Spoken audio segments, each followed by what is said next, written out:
Madame, Monsieur, bonsoir. Merci de nous rejoindre sur Canal Algérie dans ce nouveau rendez-vous de Vision.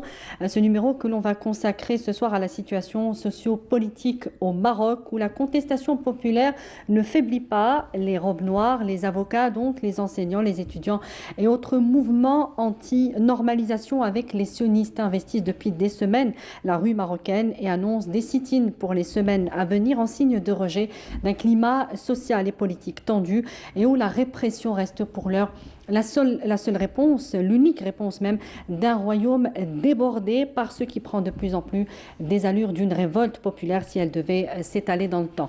Plus difficile à contenir sur les réseaux sociaux. Le ton contestataire y est d'ailleurs plus franc. C'est aussi là qu'on peut écouter des opposants au régime du Marzen, exilés de leur pays et qui appellent à une mobilisation des Marocains, une mobilisation plus large pour faire tomber, selon eux, une monarchie moyenâgeuse. C'est le cas de notre invité que l'on reçoit via Skype à partir de Mulhouse en France, Monsieur Abdeltif Zeraidi, artiste peintre et caricaturiste marocain exilé en France depuis 2005. Il expose ses œuvres un peu partout en Europe, à travers lesquelles il dénonce la dictature au Maroc. Bonsoir, Monsieur Zeraidi, merci d'avoir accepté notre invitation. Bonsoir, madame. Alors, lorsqu'on visite votre profil Facebook, Monsieur Zeraidi, on peut lire la phrase suivante: la monarchie marocaine est une insulte à l'humanité. Pourquoi avoir choisi cette phrase particulièrement? Ce qui me parle beaucoup, en effet, c'est une insulte à toute l'humanité, parce que du moment que ce régime existe, à mon avis, euh, personne n'est libre. Parce que l'esclavage, l'humiliation de l'être humain dans ce pays, à vrai dire, il se reflète sur toute l'humanité. C'est comme ça que je conçois les choses. Tant que ce homme-là ou ce despote est encore adoré comme un dieu, un petit dieu sur terre, eh ben, les hommes ne peuvent pas dire qu'ils sont libres. Voilà. Vous affirmez que vous avez été victime du régime du Marzen, spolié de vos biens, emprisonné et contraint à l'exil. Est-ce que c'est le prix de votre activisme politique? Euh, Absolument. Moi, j'ai subi les pires sévices de ce régime, mais c'est tout à fait habituel, que vous soyez politique ou pas, activiste ou non. Ce régime, de toute façon, l'histoire de la spoliation, il est unique dans ces pays. On spoliait les gens de leur propriété et vraiment, c'est une mafia et ça n'a rien à voir avec les opinions. Ça, purement crapuleux. Par contre, les activistes, ils sont vraiment, Ciblé? ils sont pas les bienvenus au Maroc, ça c'est sûr. Comment vous vous êtes retrouvé en prison, Monsieur Zeraidi? Ben, c'est une mise en scène. D'ailleurs, le régime, il utilise une devise très connue, c'est diffamer, salir et arrêter. Voilà, c'est ce qu'il fait. C'est ce qu'ils ont fait avec moi quand je suis rentré en 2003 pour m'installer là-bas après 25 ans à l'exil, du travail pénible et tout ça. Comme tout Marocain, tout étranger, on essaye toujours parce qu'on ne se sent pas chez nous ici, hein, nulle part d'ailleurs. Et alors, quand on rentre là-bas, on fait des économies au détriment de nos enfants et de notre bien-être, voilà. Et quand on rentre là-bas, bon, à vrai dire, les Marocains, ils ne sont pas les bienvenus parce que, moi je le dis et je le pense, le pays est vendu, hein. Il est vendu à tout le monde, sauf aux Marocains. Le Marocain doit partir. Et ça, on le voit tous les jours, les embarcations. euh, les gens, quand ils viennent là-bas, on leur fait toutes les misères pour, euh, pour qu'ils partent, qu'ils repartent d'où ils viennent. Voilà. Alors, c'est-à-dire, on les spoliait, on s'approprie de leurs biens. Ben, on essaie aussi de faire en sorte qu'il il soit vraiment dégoûté de son pays, Et c'est c'est-à-dire ce que le vous avez jeter. fait? C'est ce que vous avez fait donc 2 ans plus tard. Vous êtes reparti à l'exil. Et absolument, après 18 mois, parce que j'ai subi la prison, non, ils m'ont fait vraiment des misères. Et puis, si vous partez pas, par exemple, ils vous jettent pour 2 mois, une petite comme ça, incarcération, pour ça, un petit message. Mais si le bonhomme, il insiste ou s'attache, ben, il passe. à la vitesse supérieure, ça devient 3 ans. Il y en a qui ont laissé la vie, hein. Alors, vous Voilà. dénoncez justement régulièrement l'appareil répressif avec les diverses forces sécuritaires du royaume et surtout la police marocaine dont vous parlez souvent. Vous dites que le pire est à venir pour les Marocains, notamment en cette année 2022. Pour quelle raison, Monsieur Zeraidi? Oui, absolument. Bah, en fait, il faut pas être expert ni, comment dirais-je, politicien pour voir les choses. Il suffit de voir un minimum d'observation. On voit que les mesures, ou plutôt la politique, cette monarchie, il s'est engagé dans un impasse. Non seulement avec la politique intérieure, il est en train de faire, moi je pense qu'il est en train de faire tout pour pousser le peuple à la révolte. Et ça, tout a l'air d'ailleurs, on ne comprend pas ce qu'il veut exactement. Il casse tout, il détruit toutes les vies des gens, les petits commerces et tout. Et en même temps, il fait appel à tous les étrangers, comme vous avez vu avec les sionistes, qui sont invités à venir s'installer là-bas.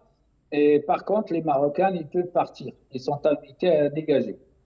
Et ça, c'est pour ça que je dis le pire à venir, parce que je sens très bien, on le voit jour les jours, la situation s'aggrave économiquement, comment dirais-je, politiquement aussi, l'état des hôpitaux, les écoles, mais il n'y a rien, franchement, il n'y a rien qui donne l'espoir dans ce pays.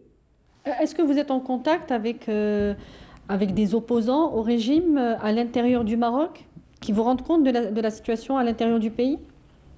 Quotidiennement, grâce à Facebook et aussi à WhatsApp et tout ça, en fait, on partage les informations et j'ai quotidiennement des rapports de la situation. Il y a des gens enfin, des amis, si je peux dire, qui me racontent qu'il y a des gens qui commencent vraiment, qui n'ont plus rien à manger même, hein, qui se nourrissent dans les ordures et tout ça. C'est une situation catastrophique. Alors, Vraiment. la contestation populaire, Monsieur Zeraidi, est pour l'heure très fragmentée. Est-ce qu'au vu de la situation actuelle que vous décrivez, justement, est-ce qu'il peut y avoir un mouvement plus à caractère national, quelque chose de plus global?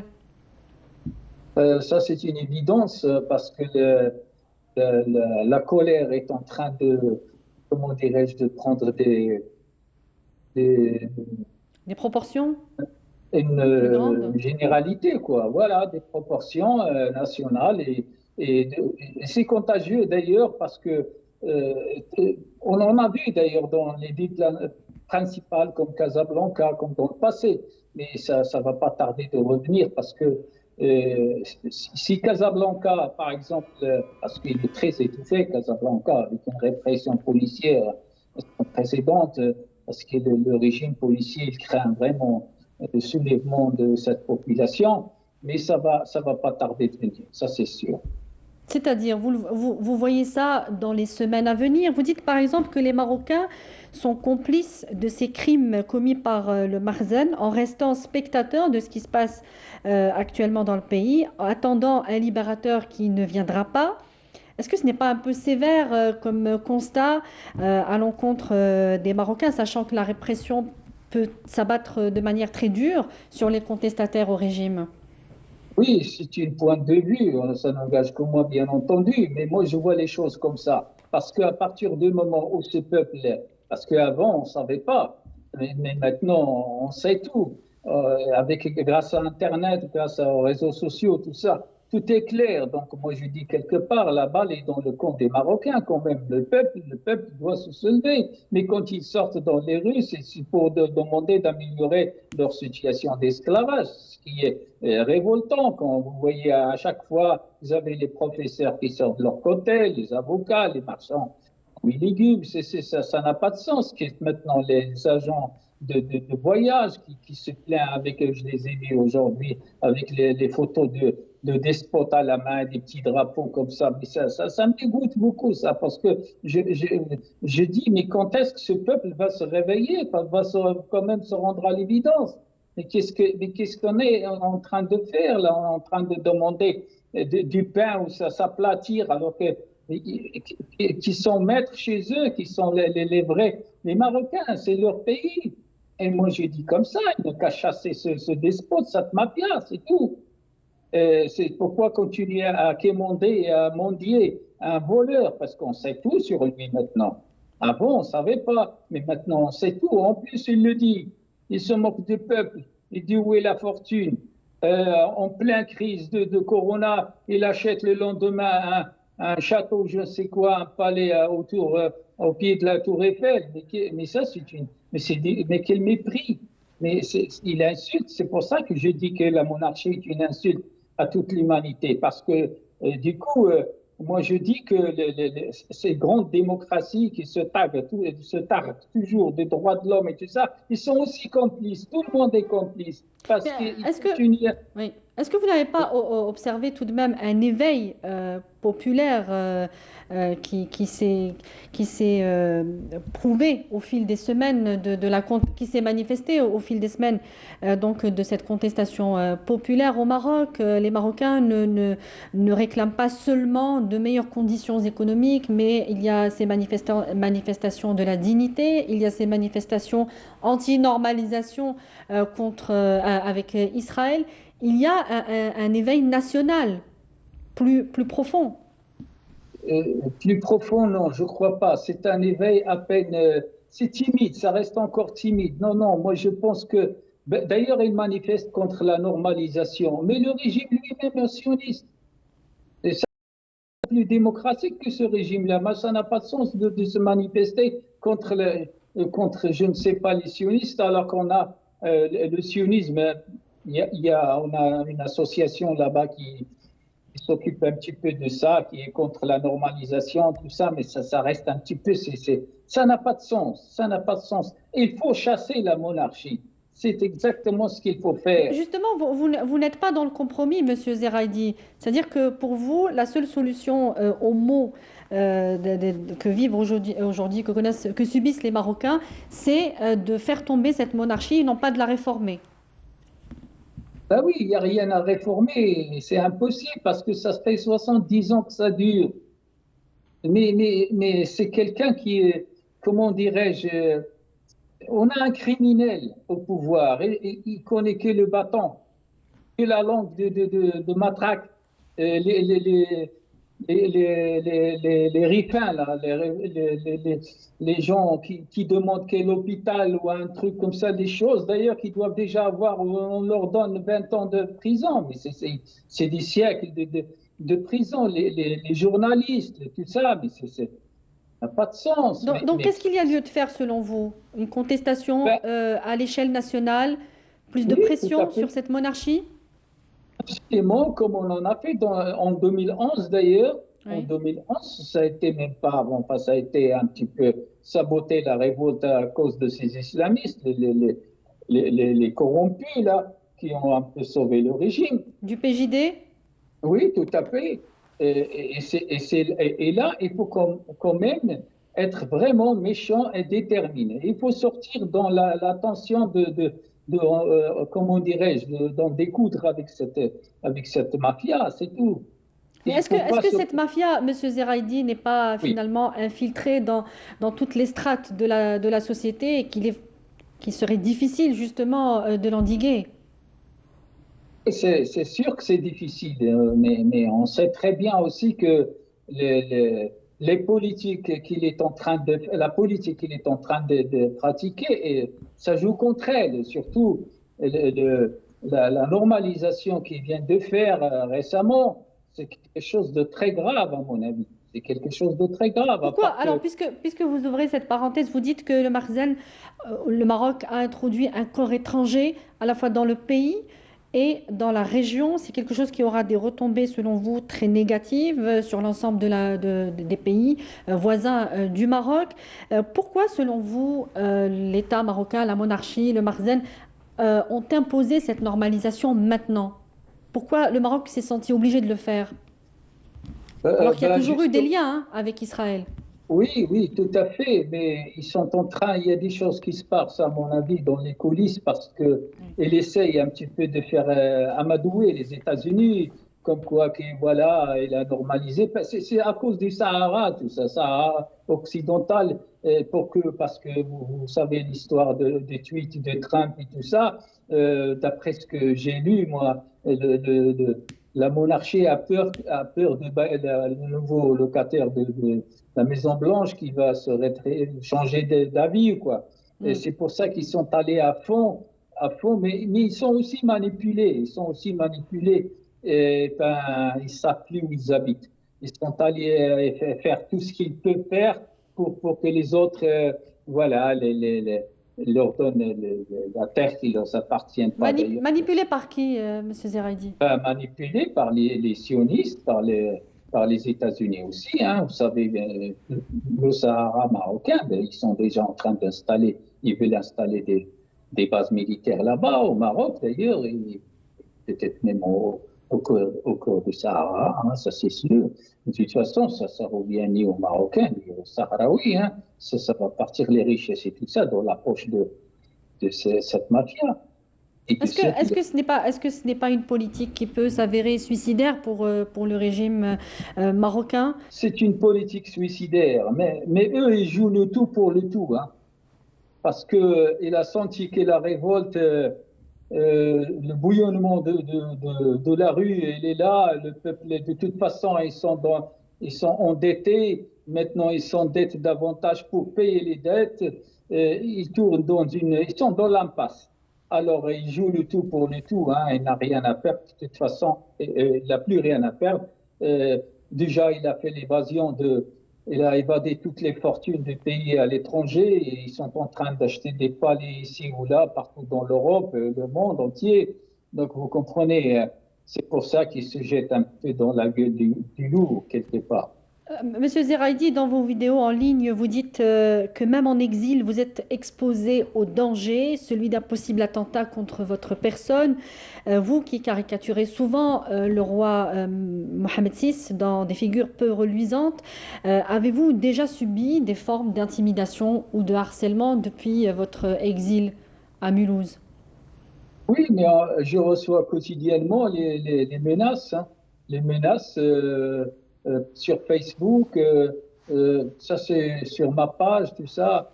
Bon, ça fait des années que je reçois ça, où j'ai déposé une plainte comme il faut faire chez la police, tout ça.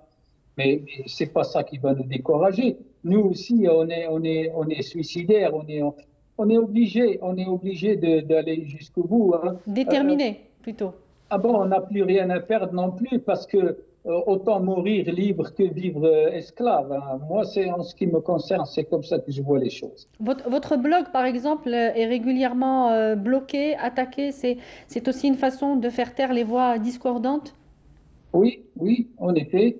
C'est le blog, les pages Facebook, ma chaîne sur YouTube et tout ça, mais n'empêche la petite lumière continue comment dirais-je, de partir un peu partout et la voix et le message arrivent quand même. Est-ce Et à ce que... oui, sujet, allez-y. à ce sujet, je vous remercie d'ailleurs de nous donner la parole, moi et mes compatriotes, parce que c'est quand même, vous savez, on est ici au pays des droits de l'homme. Normalement, cet entretien, j'aurais dû le faire par exemple avec une chaîne française où bah, on n'a rien. On n'a rien. Donc, c'est déjà bien qu'on a un exil ici et on ne sait pas, mais je ne me sens pas en sécurité pour vous dire la vérité, parce que il y a plein de sbires ici partout du roi. Et vous le savez, ils ont attaqué des militants des droits de l'homme au cœur de Paris même. Et ça fait 3 ou 4 ans, là, ils sont allés, les policiers les attaquer, les insulter. Mais c'est impensable. Est-ce que vous êtes en contact avec des opposants marocains en France, par exemple, ou à travers la diaspora marocaine pour unifier un petit peu, pour sensibiliser, ne serait-ce que sur votre cause, sur votre condition d'exilé d'un régime dictatorial? Bien sûr, on est en contact tout le temps. D'ailleurs, je viens de recevoir une communication d'un camarade ici, mais on change les informations, on est en train, mais on n'est pas au point, malheureusement, pour s'unir, pour former, comment dirais-je, un bloc ou bien Oui. organiser une fondation, un truc, tout ça, enfin, un travail organisé, on n'est pas encore là. Vous y pensez? Il y a un projet dans Si, ce si, sens? mais non seulement je pense, mais on a déjà essayé de faire des initiatives, et pourtant ça n'a pas fonctionné. Vous savez, les idéologies sont pas très proches, et puis il y a aussi des faux militants qui sont infiltrés, et puis le Marzen, là, vous savez, il envoie aussi ses Il a petits mouchards un peu des partout pour ramifications, donc. saboter. Voilà. Monsieur Zeraidi, Abdelteif Zeraidi, je rappelle que vous êtes artiste peintre et caricaturiste marocain exilé en France depuis 2005. Je vous donne un dernier mot pour terminer cet entretien. Mon Oui. dernier mot, ce sera un appel au peuple marocain d'essayer de comprendre qu'il n'y a aucun remède contre cette injustice, contre ce mépris, à part la rue. Il faut sortir pour vraiment chasser ce pouvoir. Voilà ce que je leur demande. Ils sont juste en train de perdre leur dignité et le temps aussi. Voilà. Et je vous remercie. Vous restez tout de même optimiste, Monsieur Zeraidi, quant à la suite des événements, même si vous annoncez que les choses vont être difficiles, très certainement, pour se débarrasser d'un régime dictatorial. Mais est-ce que vous restez tout de même optimiste, en fin de compte? Ah oui, l'optimisme, il faut bien, parce Est que je obligatoire, suis oui. convaincu que cette monarchie vit ses dernières heures, ça c'est sûr.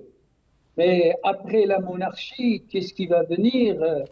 Vous savez, quand on sait ce qui est en train de se tramer au niveau international, tout ça, dit rien de bon non plus, hein. Et ça, c'est au C'est-à-dire, niveau mondial. c'est-à-dire, concernant le Maroc. Voilà, vous savez, on est de plus en plus privé de nos libertés, y compris même en France. Maintenant, vous savez, avec ces histoires de vaccins, puis on peut plus aller nulle part. Et puis, bon, pour nous, on est confinés depuis des siècles, hein, à cause de notre portefeuille et tout ça. On n'a pas besoin qu'ils nous confinent. Mais quand même, ça reste quand même, quand ça va mal ici, alors qu'est-ce qu'on va dire chez nous? Parce que nous, l'espoir, c'est que ça change ici. Parce que ici, ça change en France. Et parce que le Maroc, vous savez, c'est une petite marionnette, ce roi-là, aux mains des forces, voilà, donc des puissances. Mais si ça commence à se dégrader là, c'est ça qui me rend un petit peu mal à l'aise. Si ça commence à se dégrader en Europe ou bien partout, ça nous devient quand même invivable. Monsieur Zeraidi, merci encore une fois d'avoir répondu à nos questions. C'est moi qui vous remercie, madame. Au revoir. Merci à vous de nous avoir suivis dans ce rendez-vous de vision. Je vous souhaite une très belle suite des programmes sur notre chaîne et bonsoir.